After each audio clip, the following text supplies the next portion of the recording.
All right, Jacob Howland, welcome to the show.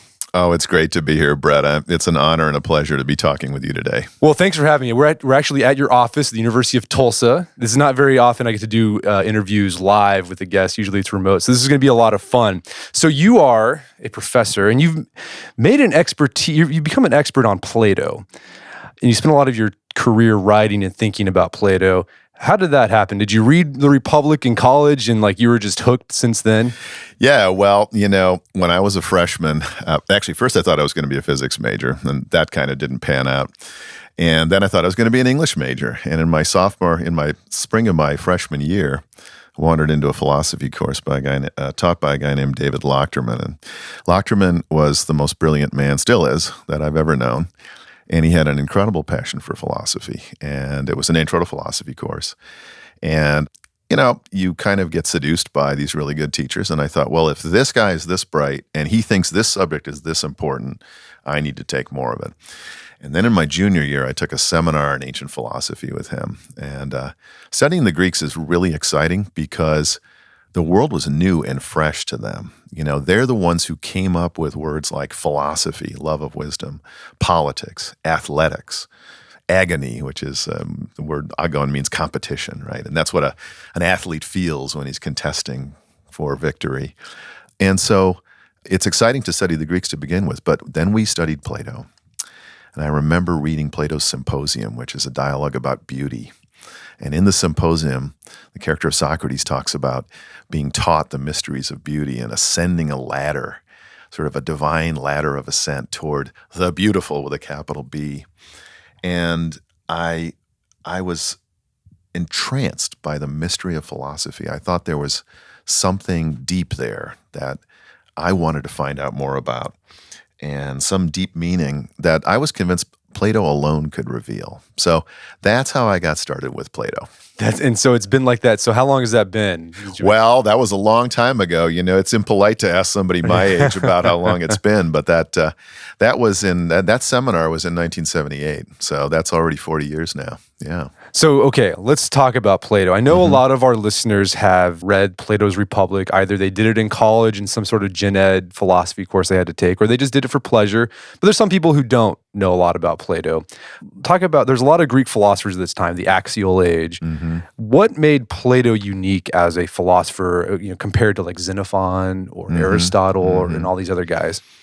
Yeah, so Xenophon, who you just mentioned, was one of two very important students of the philosopher Socrates, Plato being the other.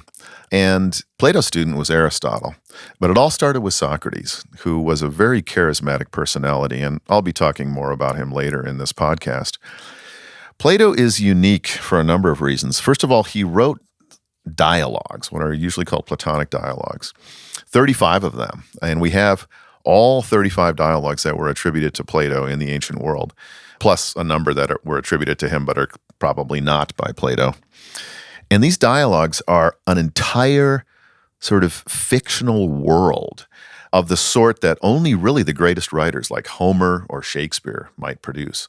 And I mention Shakespeare because in terms of literary genre, the dialogues are closest to Greek drama. You had these Athenian dramatists, Aeschylus, Sophocles, Euripides, who wrote tragedies and comedies and weird little dramas called satyr plays. So the Platonic dialogues are dramas in which we don't see the sorts of things we get in Greek drama where people are killed and, there's fighting and war and so forth. But what we see is people arguing, having philosophical discussions, and doing all the sorts of things that people do in discussion, telling jokes, making little speeches, maybe getting angry, telling stories. And in these dramas, Socrates, Plato's teacher, is the protagonist. He appears in almost every single Platonic dialogues. And this is really unique in philosophy, that what we have is a kind of story making not philosophy, but the philosopher the center of attention. So we get to see Socrates as a whole human being, and we get to see him interacting in the historical circumstances of his age with other Athenians. And one feature of Socrates that I want to mention, I'll talk about this more later too, but he is a kind of new hero. He's a sort of new protagonist. You know that the Greek dramas and Homer, they might have somebody like Achilles or Heracles, and these men were great because they were courageous and they were victorious in battle and so forth. Socrates is a philosophical warrior of sorts, and what makes him heroic is his integrity. I think that he shows us Socrates because Socrates was a rare human being who lived up to his best understanding of things. He didn't just talk the talk, which would be philosophy, he walked the walk. So he spoke about justice and courage and virtue and making your soul as good as possible, and he lived that life. And that's what Plato wants to present to us. So very different from, say, a philosophical treatise like Aristotle or Kant, who basically engages in the analysis of phenomena, but doesn't give us a drama. Yeah, that's what I love reading Plato. I'm drawn to Aristotelian virtue ethics, but reading Aristotle is a slog because, those are basically his like lecture notes. Yeah. And it's just like, if then this and blah, blah, blah. And it's just like, but like Plato, it's like, wow, you can just read this for pleasure because, like you said, it's like literature. It's like you're reading a novel, a drama. It's fantastic. That's right. And, let's not, let me put in a word for Aristotle. Aristotle's account of virtue and happiness and his demonstration that these things are essentially coincident, that to be the best human being and live the best life and realize your human potential in the most excellent way possible, and that's what the Greek word virtue, arete, means, is coincident with happiness. That is the route to a deeply meaningful and flourishing life. But that comes out of Plato because Plato shows us that in the character of Socrates. Socrates is the man who values justice and goodness and virtue above all else, and could even be said to have been happy, even though he's executed by the Athenians on the charge of impiety and corrupting the young. So Aristotle grows out of Plato. Plato makes Aristotle possible. So I think you mentioned this a bit, but what was Plato's big goal as a philosopher? Like, what was he trying to accomplish? Well, that's an entire course right there. No, that's a great question. So I'm going to speak to what I see as sort of the center of the target with respect to what Plato's trying to do. And to do that, I want to give a little bit of historical background. Plato was born maybe around 428 BC. The Peloponnesian War, which had essentially been started by Pericles, who was practicing a kind of politics of imperialist expansion, had begun in 431. The war lasted 27 years. It's called the Peloponnesian War because the opponents of the Athenians lived in the southern region of Greek called the Peloponnesus, and their leader was the city of Sparta. And this was a long, protracted, bloody war that the Athenians finally, against all odds, managed to lose. They had the best military equipment. They had the best navy in the world. They had a tremendous amount of wealth, but they bungled it and they lost. So fast forward to 404 BC. The Spartans have the city of Athens surrounded.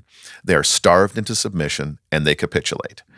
Immediately thereafter, the Spartans install a puppet government of Athenian aristocrats, really oligarchs, who then establish a regime. It lasts only 8 or 9 months. That was known as the regime of the 30 tyrants. And this regime proceeds to execute 1,500 of their fellow Athenians. They purge the city. They are attacking their political opponents. A number of their political opponents, the Democratic Party, goes into exile. They return. A huge civil war ensues. The Democrats regain power. And then they put Socrates on trial. They're trying to settle old scores, and they want to connect Socrates with certain members of the 30 tyrants. And I'll talk about those connections a little bit down the line as well. So he's executed. He's tried for impiety and corrupting the young. He's executed. So here's Plato. Plato is Socrates' friend. He is his student. Socrates is his mentor. I've often put myself in the position of Plato. What would I do if I saw my city collapse through foolish policies and engage in a long war, and it finally ends up with a bloody civil war and the death of my mentor? I probably would just go off and weep or something, but Plato wrote 35 dialogues. He responds by memorializing Socrates and in effect producing this curriculum, this educational materials, these dialogues that are designed to try to save Athens and maybe to save the world from the sorts of mistakes the Athenians made. Now, what does that salvation involve? I'll just say two things. One is Plato looks at the causes of the war, and the causes were really the sort of uncontrolled passions for power and greed and wealth that caused the Athenians to get into the trouble that they immersed themselves in. And Thucydides, the historian, wrote a history of the Peloponnesian War, and in this history, he uses the word eros. Eros is a word that's the source of our word erotic. It specifically refers to sexual passion, but it more generally refers to a very strong desire. And in Thucydides, there are about 6 places the word eros shows up, and it's always a dirty word. Because the Athenians, for example, had an eros for going to Sicily, the Sicilian expedition, and trying to conquer Sicily and then conquer Carthage and perhaps attack the Persians and so forth. Plato realizes it's not passion, it's not strong desire that's the problem. It's the object of our desires. And he teaches that the object of human desire should be what he calls the good. The good, if you will, is Plato's version of God. It's the transcendent source of meaning and goodness in the world. And coordinate with that, he believes that the soul that approaches the good through philosophy will be the most integrated, wholesome, whole human soul, human being. So he wants to present us with an idea of what it means to be a person of integrity. And to be that kind of person, as exemplified by Socrates, we have to come into the presence of the highest transcendent reality. He wants to remind human beings that the world is a big place and that there's something above man. And to relate to that transcendent reality is to be fulfilled and be virtuous and live a good human life. Long answer. Well, yeah, that's a big goal. It's a hefty goal. It's a huge goal. All right, so he's written a lot of dialogues, but his seminal work is The Republic, where he really grapples with this issue. For those who aren't familiar with The Republic, or maybe just for a refresher, like what's the general outline? Mm-hmm. Well, the Republic is set during the Peloponnesian War, and basically it tells a story. Socrates goes down to the seaport of Athens called the Piraeus with Plato's brother Glaucon. Really unusual thing about the Republic is that Plato had 2 brothers, an older brother named Glaucon and his oldest brother named Adeimantus, and they play a very big role in this dialogue. They go down, it's a religious festival. Socrates and Glaucon go down following this religious procession, and they're getting ready to go back to Athens, and they run into Adeimantus, a guy named Polemarchus, a bunch of other younger men who say, stick around the Piraeus. As part of this festival, we're going to have a sort of an all-night party. There'll be a torch race on horseback. There'll be drinking and so forth. Well, Socrates, being Socrates, gets them involved in a discussion instead. And instead, they spend all night talking about the best life and whether the best life is a life of tyranny, right? Tyrannical power, so you can get anything you want, kill anyone you want, become wealthy, right? No limits on your desires.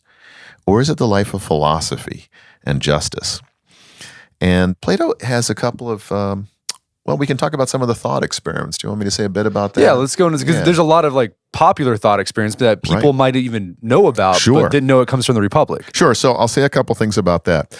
At one point, Glaucon, who is Socrates' main conversation partner or interlocutor in the Republic, says, look, I want to tell a little story. It's a thought experiment.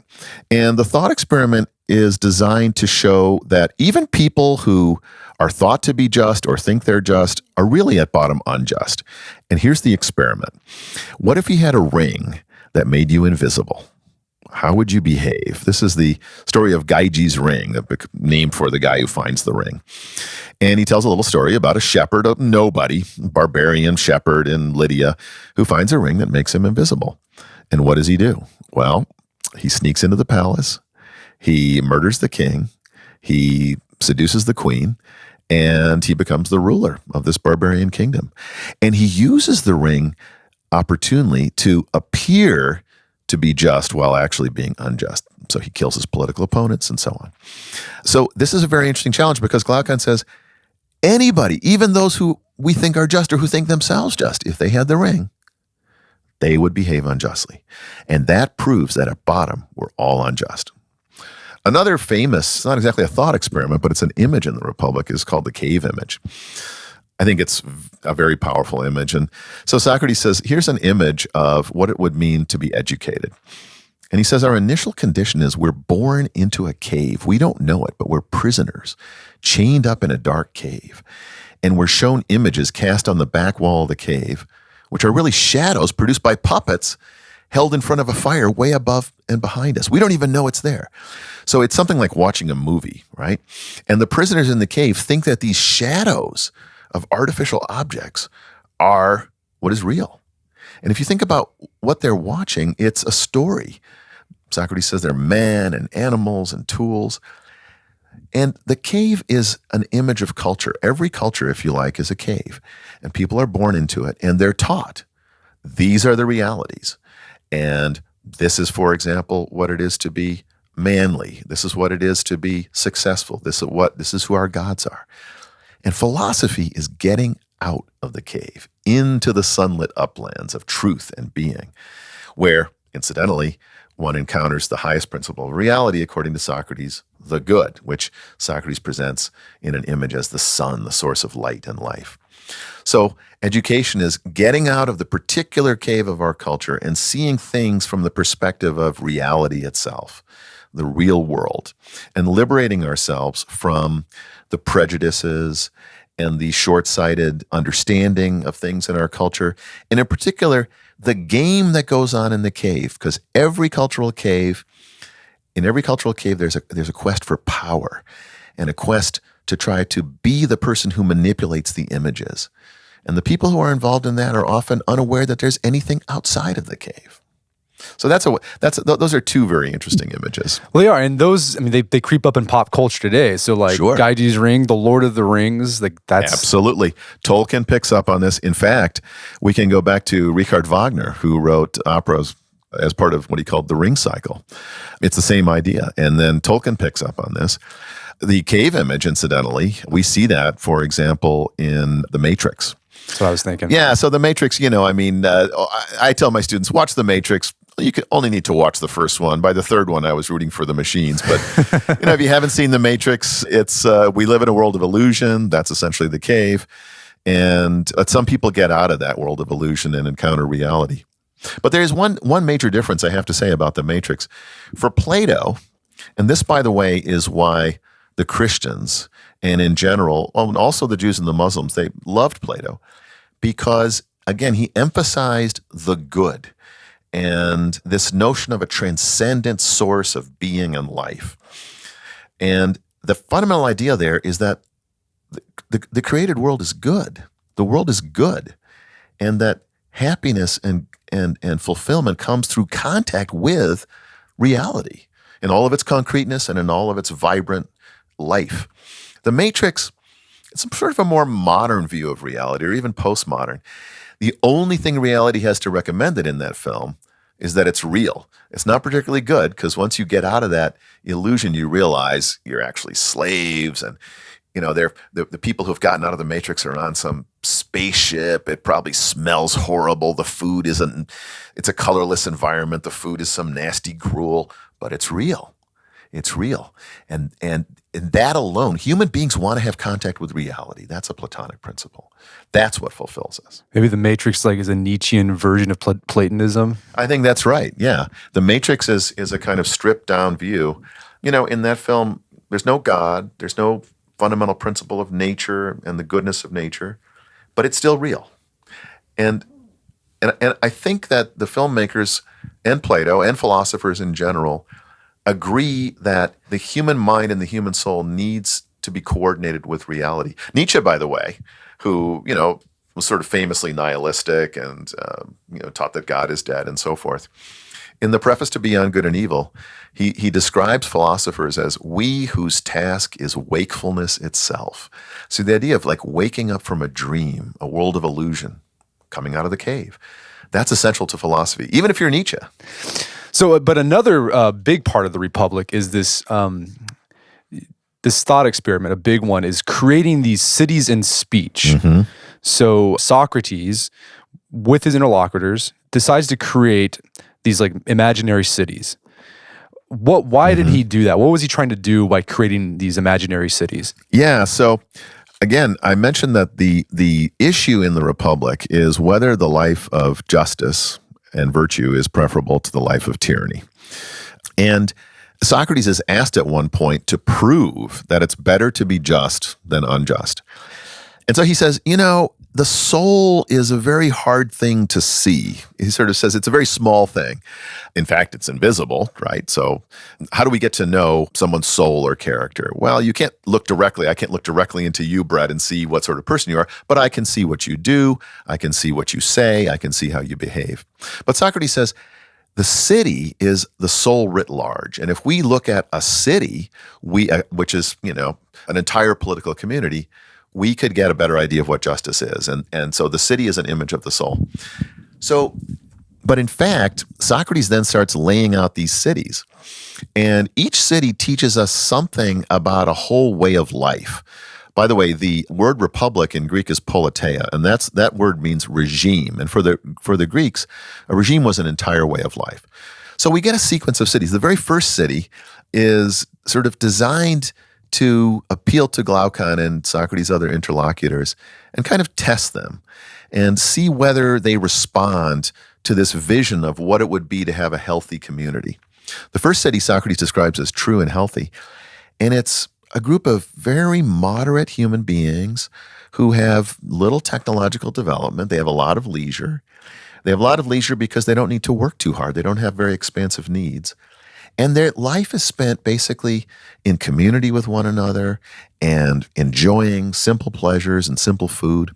Well, Glaucon looks at the city and he says, they don't have any luxuries. They don't have painting. They don't have philosophy. This is fit for pigs.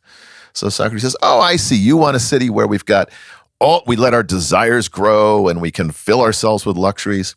That city turns into what he calls the feverish city. Then Socrates very wisely says, this city is sick, okay?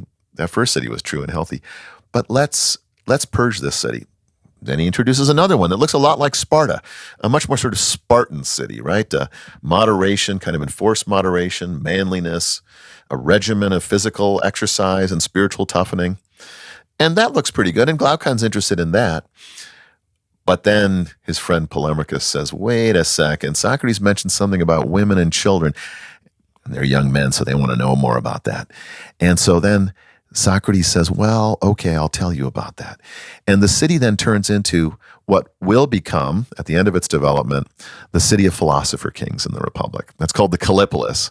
I think it's a somewhat ironic name. It means the noble and beautiful city. And each one of these cities is a sort of way of seeing whether Glaucon can be attuned to the way of life that Socrates describes. And finally, that last city, the city of philosopher kings, is one that Glaucon finds extremely attractive. And I think it's got a kind of pedagogical function because Socrates wants to see whether he can get Glaucon interested in philosophy. And so the description of the cities is a way of getting issues of justice on the table and a way of attracting Glaucon to what Socrates has to say to him. So I need to talk a little bit about Glaucon as well. But yeah, so let's get at it. So why did Plato pick his brother to be this main interlocutor with Socrates, and what did he represent, and why wasn't in the Republic? Why wasn't Glaucon initially interested in philosophy, and he found these other things interesting? Yeah, so we know about Glaucon, who was a historical character, of course, one of Plato's brothers. Initially, the earliest report of who Glaucon was comes from Xenophon. Xenophon was, again, another student of Socrates. And in Xenophon's Memorabilia, his recollections of Socrates, he tells a little story. And the story is this. Glaucon, before he was even 20 years old, before he was even a citizen of the Athenians, would go to the assembly and get up on the platform and harangue the Athenians. He was so ambitious for power. And his relatives would pull him off of the platform because he was making a fool of himself. And they couldn't get him under control. And so Xenophon says, for the sake of Plato, who, by the way, at that time was probably like 12 or 13. I mean, he was just a boy. For the sake of Plato, whom Socrates already knew, he went to talk to Glaucon. And what he said to Glaucon is, well, you want to be a powerful man among the Athenians? Yes, I do. Well, that's wonderful.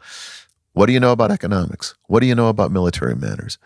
And he shows him that he doesn't really know anything. So that's our first introduction to Glaucon. And Glaucon is particularly interested in impressing his relatives. He has two relatives in particular. One is named Critias and one is named Charmides. These are names of notorious Athenians because they were two men who were the leaders of the 30 tyrants, the oligarchy that took over Athens at the end of the Peloponnesian War and executed all these fellow Athenian citizens. So Socrates is interested in Glaucon because he wants to save Glaucon from the fate of pursuing power and glory and pursuing tyranny. Again, in the Republic, Glaucon is the spokesman for tyranny. He's the guy who says people underneath are unjust. He's attracted to power and rule. And it's clear that Socrates has a close relationship with Glaucon. He's with him at the beginning of the dialogue, and he speaks directly to him repeatedly in the myth of at the end of the dialogue. So there's a special issue there. Socrates wants to save Glaucon's soul from a life of politics and injustice and turn him toward philosophy. But also, Glaucon, as you allude in the book, it sort of represents an ideal of manliness that was prominent in ancient Greek at the time. So where to be a man, to have, is it andreia? Is the Greek Andreia. Andreia, you needed to have ambition for power, seek glory, seek honor. So tell us more about ancient Greek manliness and how Glaucon embodied that. Right. So ever since the time of Homer, I guess you could say that all young Greek males wanted to be Achilles. Achilles is the most famous Greek warrior and cannot be defeated in battle. I mean, of course, he does ultimately die because he's shot by an arrow in his heel. That's a whole nother story. Not one, by the way, that's told in Homer. And so the paradigm for manliness was heroic manliness, deeds of valor and glory on the battlefield. The word andreia means courage. And what's interesting is that, well, let me say a little bit more about that ideal.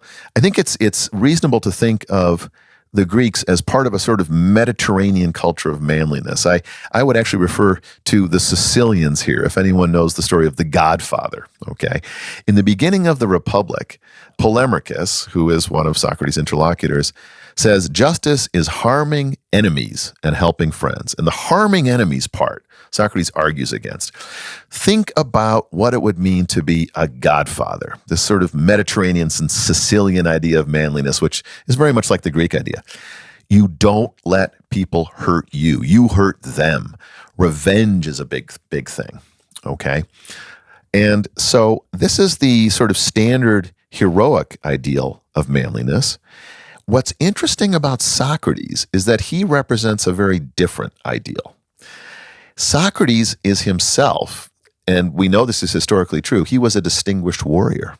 Socrates was a poor man, but somehow he acquired the money to buy the shield and greaves and spear and sword that would allow him to be a hoplite warrior. Hoplite warriors were sort of the main warriors in ancient Greece.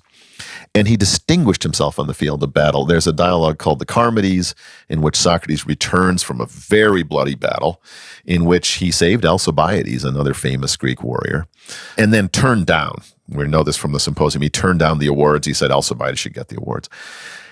So young men like Glaucon and Alcibiades and others were attracted to Socrates in the first instance because he was a famous warrior. He actually spent years on campaign. There's a wonderful article called Socrates as Hoplite, published in the journal Ancient Philosophy, that details this. But I think that, so he had those ingredients, but Socrates' idea of manliness was very different from the classical Greek ideal, because the fact is that Greek manliness, which is the word for courage, was actually rooted in cowardice. This is sort of the dirty little secret.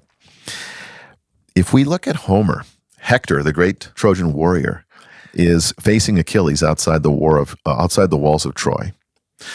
His mother and father, the king and queen of Troy, have said, "Come inside the wall, Achilles will kill you." And Hector doesn't do it because he doesn't want to be called a coward. Aristotle says in the Nicomachean Ethics that the citizen soldiers in Greece were motivated by the fear of shame. This is, for example, a major principle in Sparta. Sparta was extremely hard on those who in any way were thought to be cowards.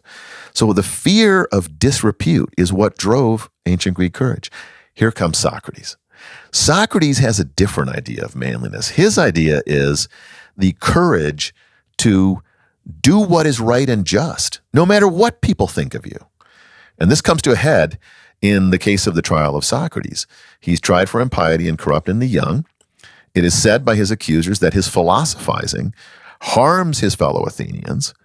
And he says, no, I am all about going around the city of Athens and telling you to care for your souls, to be the best human beings possible. I will not stop philosophizing. And he's tried and executed on a capital crime. What kind of courage does it take to stick to your convictions in that way and not to be afraid of disrepute, not to be afraid of being executed because you're doing something that to the best of your knowledge is just and right? That's a new idea of heroism. We don't see that in the ancient Greek heroes like Achilles. And what I think it was interesting too, you talk about in the book, is that this ancient idea of Greek manliness, while it could spur individuals to strive for greatness, arete, but in the end, all that striving, it came to like it would eventually destroy the city-state. Like that's kind of right. That's sort of the point of the Iliad, right? That's right. Achilles' quest for glory, and he felt he was being disrespected. Like he withheld his fighting ability, and the Greeks got slaughtered. And so Homer was like, don't do that. That's an example of what happens when you let glory and honor become your main purpose in life. That's exactly right. I think the Iliad really is a fantastic story and has this really critical edge. I mean, some might read the Iliad and say, look, it's celebrating these heroic warriors. But the deeper, darker side is, what does the longing for glory and the fear of disrepute do to you? So Achilles, the Iliad begins with a quarrel between Achilles and Agamemnon, who's the chief general of the Greek forces. Achilles feels disrespected. And because his pride is wounded, he withdraws from battle. And the real tragedy of that is not only are the Greeks basically being slaughtered because they've lost their greatest warrior, Achilles' best friend, Patroclus, goes into battle and is killed. And Achilles loses his friend because of his own withdrawal from battle and because he's not there to protect him. And once that happens, he realizes, you know what? All this glory stuff, it's nothing compared to my love of the man who died, my best friend. And then Achilles goes and he slaughters Hector. And it's not even a quest for glory anymore. It's pure revenge. I'm going to kill the man who took the life of my friend. He learns too late what's valuable in life. And Plato wants to teach us what's valuable. Virtue, friendship, which is extremely important. Aristotle teaches that friendship is a virtue and involves virtue. It's an arena for showing that you're a good human being, helping your friends. And harming your enemies and getting revenge is not part of the philosophical life. But this is but the way Socrates does it, it's very subtle. Because he could have just been like, bludgeoned them ham-fisted, like, you just need to be a good guy. Right. But he doesn't do that. Yes, right. So how does Socrates make philosophy appear manly, to Glaucon? Because that's what he's trying to do, right?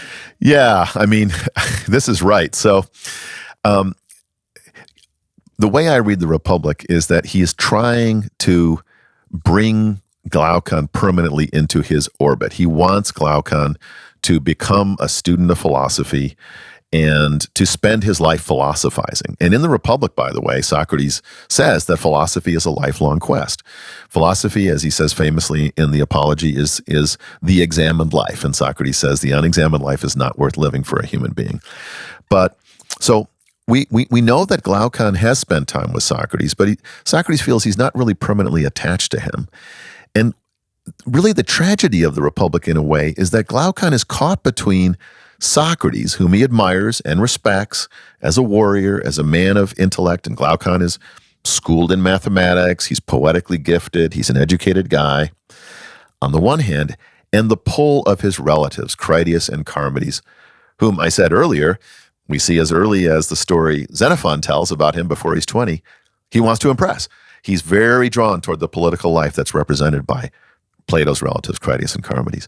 So Socrates wants to pull him away from those seductions, which are really a sort of life in the cave, and bring him into philosophy. How does he do that?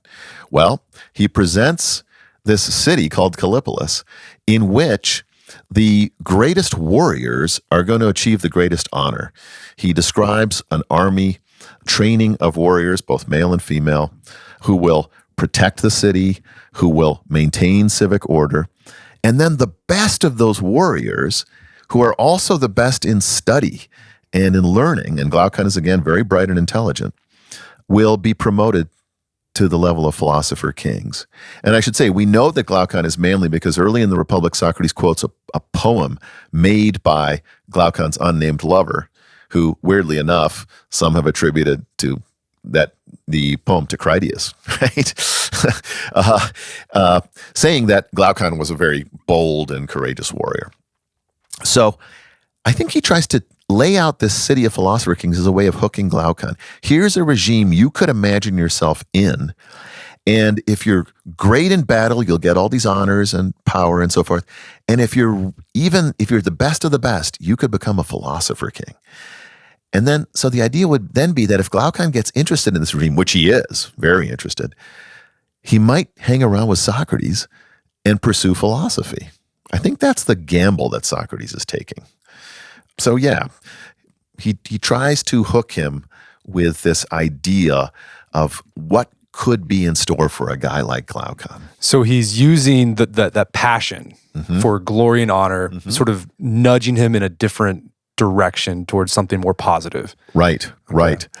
And in addition to that, you also talk about how Socrates makes all these references to the Greek epics, like the Iliad and the Odyssey, where sort of subtly saying, like, showing, like, looking to these guys and saying, you can do that, but also be like a philosopher. Yes. Like Odysseus or like Iliad or like Achilles. Have the courage of Achilles, but towards philosophy. Right, exactly. So this latest book is called Glaucon's Fate, History, Myth, and Character in Plato's Republic.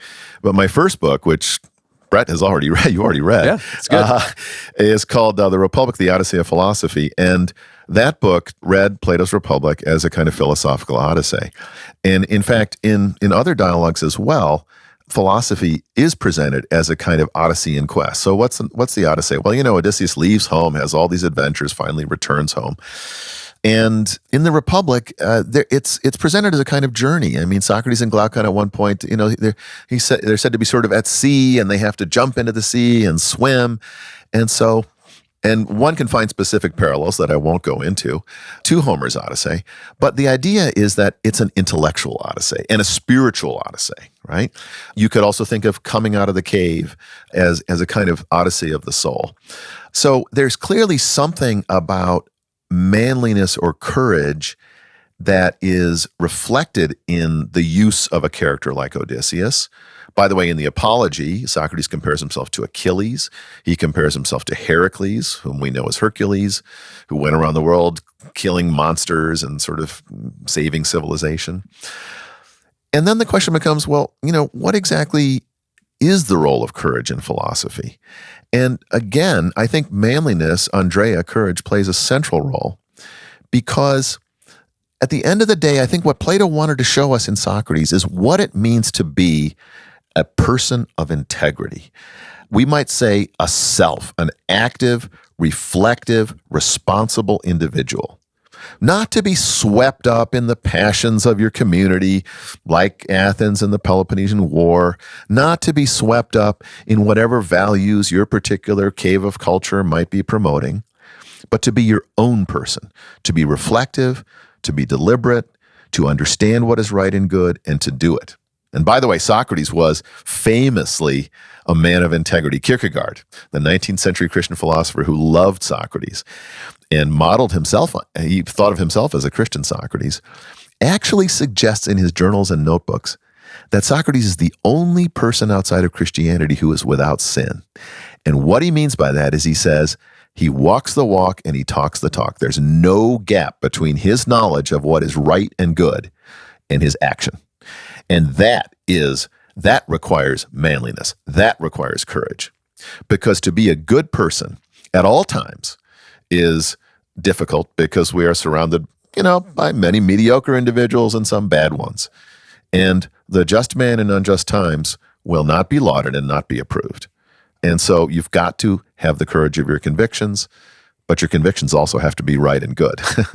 And that's what philosophy is about, is understanding how to live. And then the deep secret is that's the source of happiness. That's what makes a human life deeply fulfilling and meaningful, is having the courage to be the best individual you can be, regardless of whether people look at you as eccentric or weird or strange, or they're hostile to you as they were to Socrates. Okay, so let's kind of recap here what we've talked about so far, and then get into whether Socrates was successful with Glaucon. So Glaucon had this idea of Greek manliness, where it meant to be you sought glory, power, and you wanted to be in the public arena. And you showed courage that way on the battlefield, etc. Socrates was coming along and saying, well, no, that can lead to disaster, both for the individual and for the city-state. So he came up with this new, like, Socratic manhood, where you had andreia, or courage, but for the philosophical life. That's right. So then Socrates creates this perfect city that was sort of drawing on, appealing to Glaucon's love of glory and power, but then nudging him slightly towards the philosophical life. Did it work? Did that city-state that Socrates created, did it help Glaucon go over to the world of philosophy?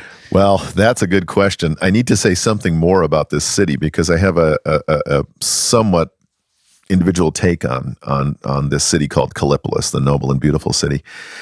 So let me say this. The logician and philosopher scientist, the British thinker Karl Popper, wrote a book during the Second World War called The Open Society and Its Enemies, and it was an attack on totalitarianism. And in this book, Popper argues that the regime of philosopher kings in Plato's Republic is a totalitarian regime. That's the one called Callipolis. And I have to say, I agree with Karl Popper. So let me tell you, first of all, this is a very strange thing, because Socrates presents it. He expresses admiration for this regime, which... Yeah, you read it and it sounds terrible. You have no privacy. Right. That's right. You don't have your own family. Like, you don't even know if your kids are your kids. That's right. It's terrible. Right. So there are a lot of interesting levels here, but let me say a little bit about the origin of this. As I said, Glaucon tells this myth of Gyges' ring, the ring of invisibility. And there is a deep problem here. I believe that this myth actually is a response to something that his relative, his older cousin Critias, who was the leader of the 30 tyrants, wrote in a play. It's called the Sisyphus fragment. And in this little story about Sisyphus, Critias tells the following story that looks a lot like the story Glaucon tells before he tells his ring myth. And that is this: people were lawless and unjust until laws were made. But then people figured out that you could commit injustice in secret. And Critias says, and by the way, Critias was a radical thinker, that's when human beings invented the gods and said that the gods know everything we do, even secret injustice. Okay?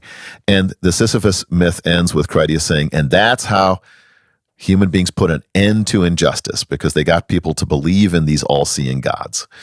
And by the way, Zeus in Homer, for example, is said to wander the cities and observe the unjust deeds of human beings. Well, if Glaucon is right about the ring myth, what needs to be said here, by the way, is that the guy who discovers the ring, an ancestor of a fellow named Gyges, isn't afraid of the gods. He doesn't believe in them. And he goes under the ground and he steals a ring from a corpse, which is a very impious thing to do. Grave robbery was a very serious sin, if you will. So what that story is pointing to is that those people who don't actually believe in an all-knowing God will continue to be unjust and commit injustice in secret. The only way to stop that kind of injustice is therefore to design a city in which everyone is spied on at all times. And that is what happens in the city of philosopher kings called Callipolis. Anyone can go into anyone's room at any time. All the poetry is censored. Poets produce state-mandated content. There's no privacy. And so on one level, what this city is a regime that is designed to root out injustice everywhere. And it does so by essentially engaging in a kind of totalitarian monitoring of all the citizens. It's a very ugly regime. That's not my only criticism of the regime. So then we have this question, what's going on with this story? Now, On the one hand, I've suggested that it's designed to attract Glaucon because it's a city in which Glaucon feels he could be at home. He could be a big shot. He would be a big warrior, and he could even be a philosopher king. It's also a city, and here's where things get really complicated, that looks a lot like the regime of the 30 tyrants that was established by Glaucon's relative Critias. And so, there's a lot to untangle here. Why would Socrates present this city? Well, on one level, he's trying to attract Glaucon to a life of philosophy because it's a regime in which Glaucon believes he could be a philosopher king. But on another level, and the Republic has many levels, it is a demonstration of what would be needed if you absolutely wanted to root out injustice everywhere. And what would be needed is an unjust regime. That's the problem. And Karl Popper is right, actually, that one can see in that city of the Republic a kind of prototype of later totalitarian regimes. And in fact, later totalitarian regimes have modeled themselves on that regime in the Republic, the Khmer Rouge and the regime of revolutionary Iran set up by the Ayatollah Khomeini. Believe it or not, Khomeini had studied Plato's Republic. If you look at the structure of that regime, there's a council of guardians. And he regards himself as a kind of philosopher king, a sort of religious philosopher king. So the history of the Republic, the effect of the Republic on human history has not been great. But I actually regard all of this as a kind of misreading of what's happening. But it raises big questions, which is, what responsibility did Socrates have for Glaucon's fate? Did he tell this story because he knew that Glaucon was already familiar with that kind of regime, having spent time with his relative Critias? On the other hand, did Critias get his ideas for the sort of tyrannical regime he sets up from this Callipolis in the Republic? These are big questions. Yeah. And I thought it was interesting, too. You make this really great point that in Callipolis, there's the guardian, like, so you're sort of sorted out, like you were either bronze, silver, gold, yes, right? And then depending on where you were, you'll get put into like the school for guardians, right? And you're going to be trained in philosophy, but a state sort of mandated philosophy. And then if you're good enough, then you'll be, moved over to the Philosopher King and be trained for that. And it looks like Socrates is like, hey, this is a way where you can sort of do philosophy, but like, it isn't philosophy, right? Because like you're told the answers and you just sort of spit out the answers over and over. And so it's not really philosophy. Yeah, that's right. It's absolutely fascinating because in the Republic, when Socrates introduces the philosopher, it's quite remarkable because Socrates says at one point, the ills of human life will not be solved, and the ills of communities, war and discord and so forth, will not be overcome unless philosophers rule. And Glaucon says, hey, what are you talking about? Many people will be angry with you when you say that. And Socrates says, well, maybe you don't know what a philosopher is. And then he lays out what a philosopher is. And in this part of the dialogue, I think we hear Socrates' genuine voice. And he doesn't talk about the mind or the intellect. He says the philosopher is somebody who is supremely erotic, super passionate, but not about glory, not about honor, not about sex, not about material rewards, about wisdom. The philosopher loves wisdom, and his desire is to come into the presence of the truth. By the way, this is, this Platonic idea, very attractive to religious thinkers, because what is happiness from a religious perspective? Being in the presence of God, right? The exile from Eden is a curse because you're no longer in the presence of God.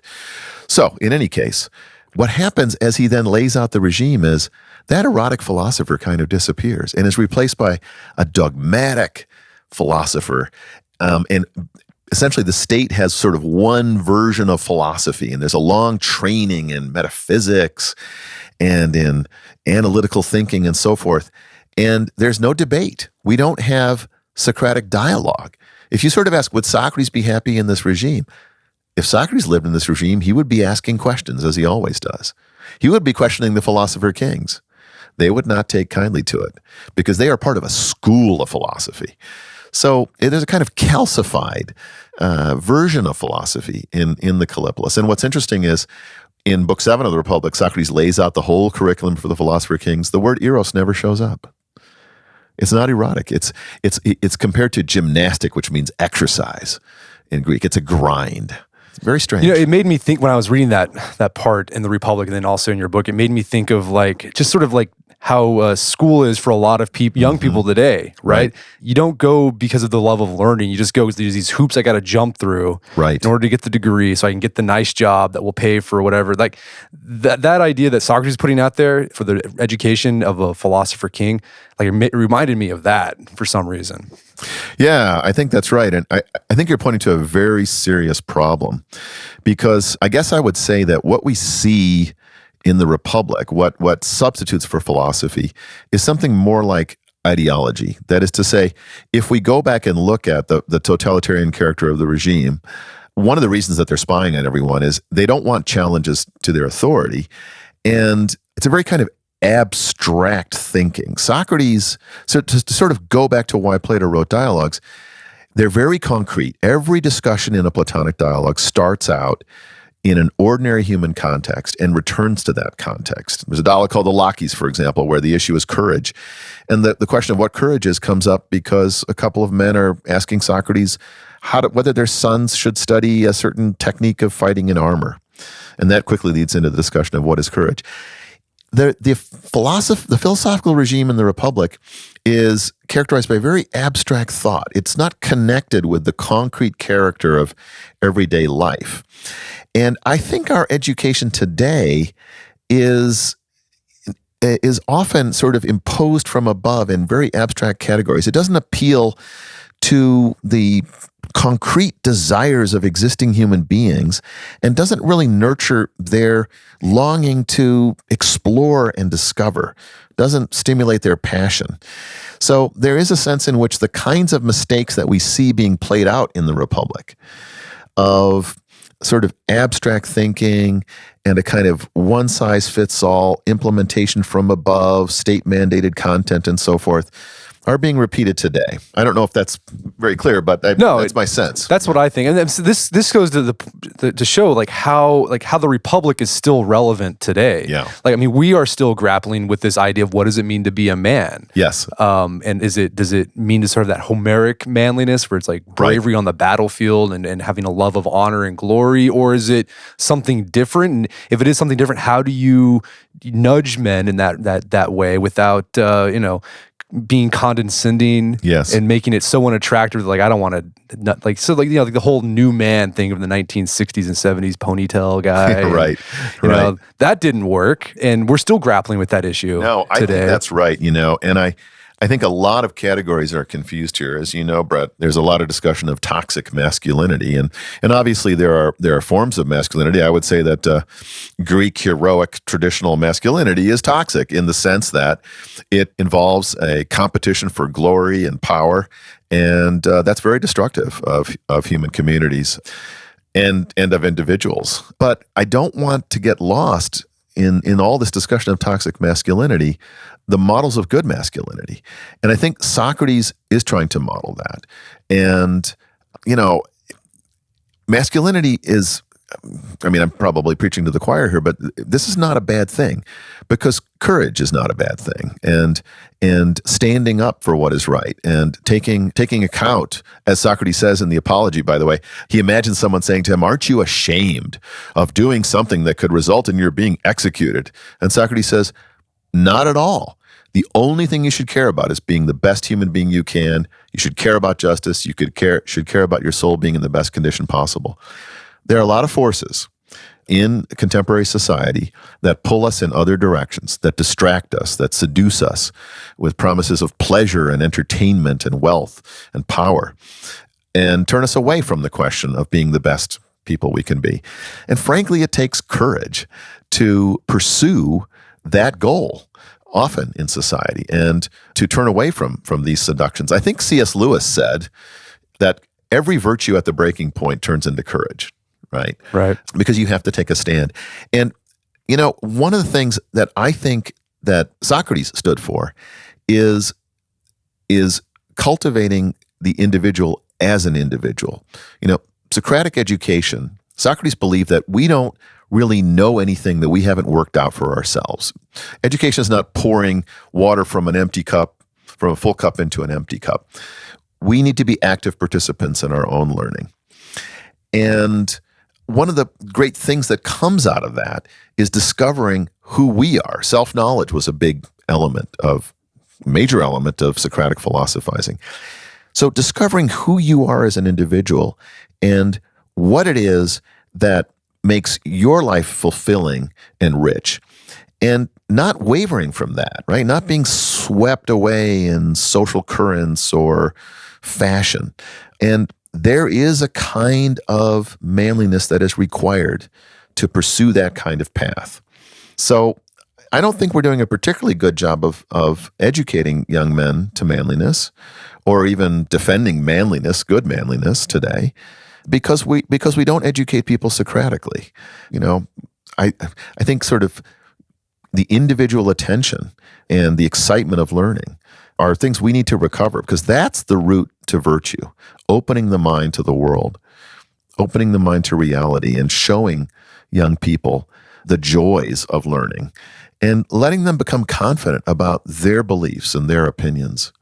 Well, so I mean, like, how do we do that? So obviously, Callipolis didn't work, where you sort of come up with this like curriculum, where he's like, here's what you need to learn. Yeah. Like, how do you inculcate that love, that desire to just learn and be playful? I mean, that's another thing about Socrates. Socrates is very playful. Right. I feel like we've lost that playfulness in education. And from reading the Republic, I don't know if it's possible to sort of mandate that from above, right? No, I don't think you can. Anyone who has observed little children sees their playfulness and their curiosity. I happen to have a 3.5-year-old granddaughter, and she's just incredibly curious and playful. So what happens? Kids go to school and it somehow gets knocked out of them. And I think part of this is a reflection of the kinds of tendencies we see in, for example, Callipolis. There's centralization, right? We have these big school districts, and the school districts mandate certain kinds of teaching and mandate certain kinds of evaluation and testing and so forth. And somehow this playfulness and this curiosity is lost. The only way to really, I think Socrates is right about this, his education was one-on-one. When Socrates was talking to somebody, they were the center of the world for him. He paid attention. He looked them in the eye and he asked them questions, and he put them on the spot. And another thing here, by the way, and I think this is also relevant to the question of courage and manliness, he asked tough questions. He didn't cut people breaks. It wasn't particularly pleasant to talk to Socrates, because what he did is he showed you that you probably didn't know what you were talking about. And that's the first thing you need to do if you're going to learn something, is realize that you're ignorant. Socrates was sort of the school of tough love in education. A lot of educational philosophy today is trying to find the strengths of students and not challenge them, right? So if someone is, let's say, they learn better by listening than by reading, then we should provide them with opportunities where they get most of their content through listening. I think Socrates would say, well, if you have difficulty learning through reading, then we should make you read more, you see. So somehow to combine those challenges with a sense of fun. Socrates is very funny, actually. So we have to recover that. But the key here is it's one person at a time.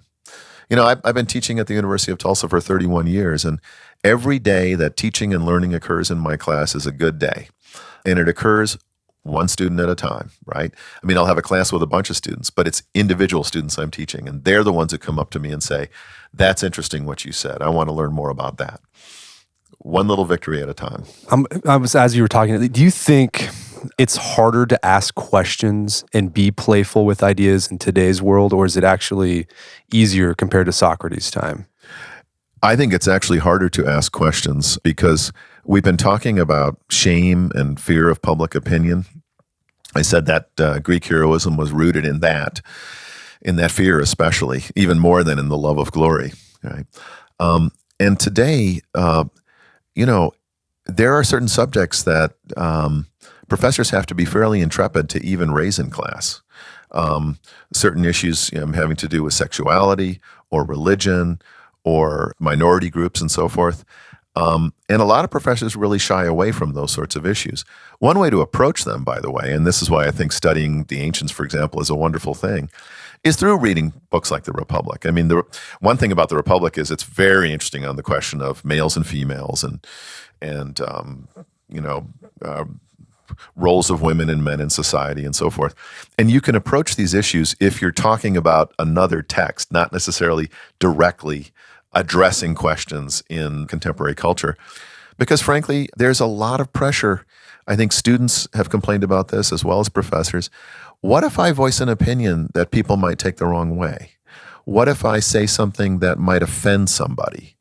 And in fact, at our university, there is an anonymous online bias reporting system, which, to report bias. So you can imagine that students and professors alike are pretty cautious about asking questions and raising topics. And the fact is that we need to be able to talk about everything. I mean, philosophy shouldn't shy away from anything. That's the way that we're educated. And this is not a question of taking political sides. If you have a certain kind of belief, the best way to strengthen your understanding is to expose it to contrary opinions and come up with arguments against other positions. So the sort of public pressure, and by the way, that's multiplied by things like Facebook and Twitter and so forth, because it's very easy for a large group of people who have the same kind of opinion to gang up and attack. So it actually takes a certain amount of courage to be a Socratic thinker in today's world. Socrates was never afraid of saying what he thought. In fact, he thought he was obliged to say what he thought. Very few people are completely open about their views in a public context today. Yeah.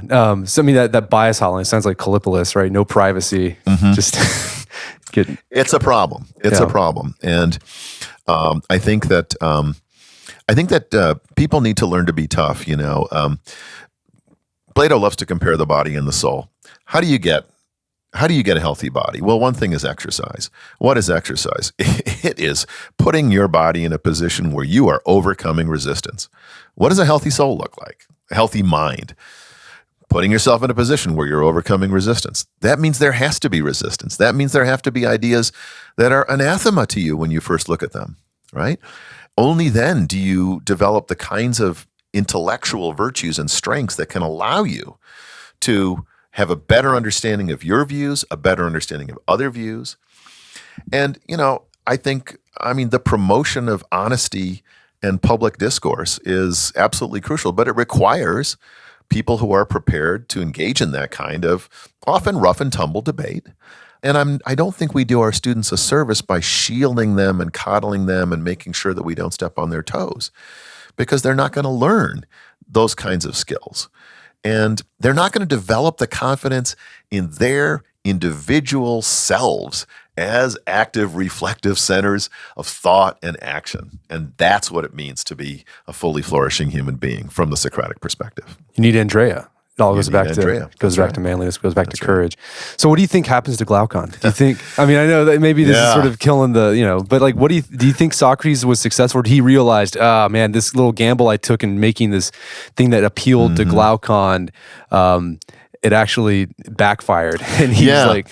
Right. So first of all, in Socrates' defense, let me say this. I think this was a gamble, dangling a city like Callipolis before him.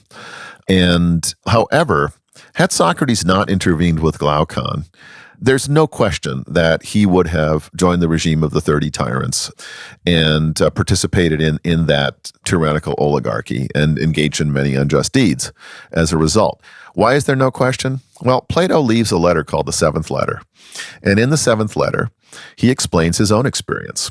Now, Plato was the youngest brother. Adeimantus was the oldest. Glaucon was the middle brother. Glaucon, we know, had already established himself as a brave warrior and a very bright young man by the time of 404. Plato would have been about 24 years old. Glaucon may be closer to 30. Plato writes in the Seventh Letter, I was invited by my relatives. They took over in Athens at the end of the war. And they promised to restore the city to virtue and justice. And he indicates that basically he was on board and he began to participate. And he said, but I quickly realized that the previous regime was a thing of gold compared to these guys. And he talks about how they persecuted Socrates. They actually made a law, right? They didn't like Socrates because he asked questions. And naturally, Socrates was anti-tyrannical. And so they made a law, Socrates can't talk to anyone under the age of 30, and you can't teach the art of speech, and so forth. Glaucon would certainly have been invited to join this regime. Adeimantus would have been invited to join the regime. We know that Adeimantus didn't. There are various clues in the Republic, but one major clue is he is present at the trial of Socrates as somebody who can vouch for Socrates. Had he been a member of the oligarchy, the regime of the 30 tyrants, he would not have been present at a trial under the newly restored democracy when Socrates is being tried, in part because of his connections with Critias and Charmides, by the way, because these are Plato's relatives. These are people that Socrates talks to in the dialogues. Glaucon does not show up in the Apology. He disappears from the historical record. And I always assumed when I wrote my first book on the Republic that at the end of the dialogue, I took Glaucon at face value. He says to Socrates, I'm convinced the life of philosophy is better than the life of tyranny. And I believe he was convinced at that time. But things change. And I was reading a book years ago. I never thought about it. I thought he's convinced. A number of years ago, I picked up a wonderful book by a historian named Mark Munn called The School of History, Athens in the Age of Socrates. And Munn pointed out a couple things just in passing that really got me thinking. He said, I think Glaucon joined the 30. And I think he died in the decisive battle in which Critias and Charmides were killed by the returning Democrats. And this battle took place in the Piraeus. He says, Glaucon doesn't show up in the Apology. He disappears. More interestingly, the battle took place on the very road at pretty much the exact place where Glaucon and Socrates are stopped, going back up to Athens at the beginning of the Republic. That's the location of the battle. And there were a couple of other things that he mentioned. I started thinking about it. And I realized that there are lots of clues in the Republic. There's all this kind of deep, tragic, dramatic undertones associated with Glaucons. And so I won't go through all the clues. I won't say anything else about that right now, but I make the case in this book that Munn is probably right, that the suggestion is that Glaucon did join the regime of the 30 and did die fighting for them, most likely. And that means Socrates failed. And that means, and this is where it really gets interesting, that Socrates, the age's most competent and capable spokesman for virtue and philosophy, couldn't save Plato's beloved brother. It's a tragedy. Why is that? Why couldn't he save him? And one of the things it points out is how very difficult it is to overcome the socially inculcated values, this idea of Greek manliness and glory and power and ambition that Glaucon absorbed, as it were, with his mother's milk. How do you overcome those forces and set somebody on the path to virtue and wisdom? Socrates couldn't do it with Glaucon. He did it with Plato. He did it with Xenophon. And those are two major, major accomplishments. But as the case in many other Platonic dialogues, he fails. He fails with the people he talks to. Yeah, so it's risky. Dialogue is risky. Socratic. It is very risky. Philosophy is risky. Philosophy is very risky. But according to Socrates, the examined life is the life to goodness and virtue and happiness, and it's a risk we have to take. By the way, in the cave image, the prisoners, Socrates says, if somebody unchained one of these prisoners and turned him around and brought him up, the first thing they realize as they go up out of the cave is all these things I thought were real are just shadows projected on the wall by the guardians of this culture, these puppeteers. So the first step in philosophy is calling into question the things that you have unreflectively been taught, the things that you assumed were true. The first step in philosophy is negative. And that's dangerous because if you stop there, you can end up being a nihilist, right? You could say, what have I learned? And by the way, I think that's a big problem today. We're in an age of deconstruction and postmodernism. As the word deconstruction suggests, we're taking apart the views and the traditions that we've been taught. We're very good at that. But what do we replace it with? And someone can easily develop the cynical view that each culture, each society, maybe even in each individual has their own views.